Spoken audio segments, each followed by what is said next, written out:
Good morning and thank you for your time today. My name is Minh Hoang and I'm here on behalf of Macquarie Agencies as your external crisis communication advisor. Today, our purpose is not to criticize Qantas, but to support your long-term reputation recoveries. We recognize Qantas as one of Australia's most recognizable and trusted national brands. That is exactly why the God flight crisis matters. When a brand is built on reliability, any breakdown in customer information becomes more than an operational issue. It's become a trust issue. First, I will briefly recap what happened. The crisis centered on Qantas continuing to advertise and sell tickets for flights that had already been cancelled, while some existing ticket holders were not informed in time. The Australian Competitions and Consumer Commission began federal court actions in August 2023, and the issue later resulted in $100 million penalties. Around 880,000 consumers were affected by delayed cancellation information, which is why this quickly became a reputational crisis rather than only a legal matter. For customers, the issue was simple. They expected flight information to be accurate. When that expectations were not met, many customers likely viewed the situations as a breach of trust. Looking at Qantas' initial response, there are two main concerns. First, accountability appeared reactive, because stronger responsibility came after regulatory pressure, rather than too early voluntary disclosure. Second, some of the early messaging appeared legalistic. For example, the bundle of right arguments may have made sense legally, but from a customer perspective, its risks surrounding disconnected from the threat and uncertainty passengers were experiencing. This is where crisis communication theory becomes useful. Attribution theory explains that when customers believe a crisis is brand caused, controllable, and preventable, they are more likely to blame the organizations. In this case, customers did not just see a cancelled flight, they saw inaccurate or incomplete information from a brand they rely on. However, Qantas' ongoing response did improve.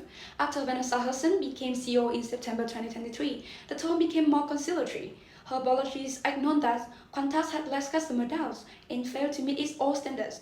This was an important shift because it moved the message closer to what customers need to hear. Qantas also took more concrete action through settlement and remediation. The company agreed to $100 million penalties and around $20 million in customer remediations. Eligible domestic and Trans-Tasman customers received $225, while eligible international customers received $450, in addition to any refund or alternative flight already provided. From our evaluations, Qantas did three things well. First, Qantas eventually shifted from defense to rebuilding under situational crisis communication theory. When an organization has high responsibility for a crisis, the most effective response is apology, compensations, and corrective actions. Qantas later responded aligned with this approach. Second, the apologies became stronger because it was connected to compensations.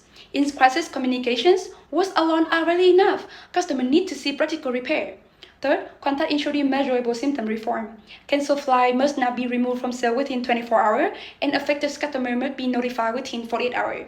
This is a strength because it creates clear prevention standard, not just promise. At the same time, there are areas where the response could be strengthened. A sense of early empathy could have been more prominent in the messagings, and accountability could have appeared more internally driven, rather than externally required. A useful comparison is Southwest Airlines 2022 holiday meltdown in US. Like Qantas, Southwest faced an airline crisis while operational failure became a reputational crisis. Southwest's response was more openly apologetic, but it was still overwhelmed by poor communication and slow recoveries. The key lesson is that compensations is important, but it is not enough. Southwest later invested in technologies and resilient upgrades. Qantas can learn from this by making its own symptom reform more visible to customers. Beyond this, Macquarie Agency recommends two practical recovery actions. The first recommendation is a customer trust and reliability dashboard. This would be a monthly public dashboard showing cancellation notification times, refund progress, complaint resolution rates.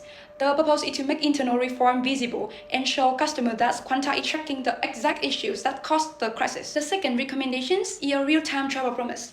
This would clearly explain what customers can expect when a flight is cancelled, including immediate app, email alerts, refund, rebooking options through Qantas platform.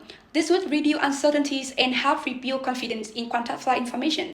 To conclude, Qantas had taken meaningful steps, but trust recovery requires consistency and visibility. Customers need to see that Qantas is not only responding to the past crisis, but actively preventing future harm. Thank you again for your time and for the opportunity to present our recommendations. As immediate next step, Macquarie Agency will provide a written summaries of today's crisis insights. We will also develop a short roadmap for communications and system reform. We look forward to supporting Qantas in rebuilding trust through clearer communications, stronger transparencies, and long-term reputation recoveries.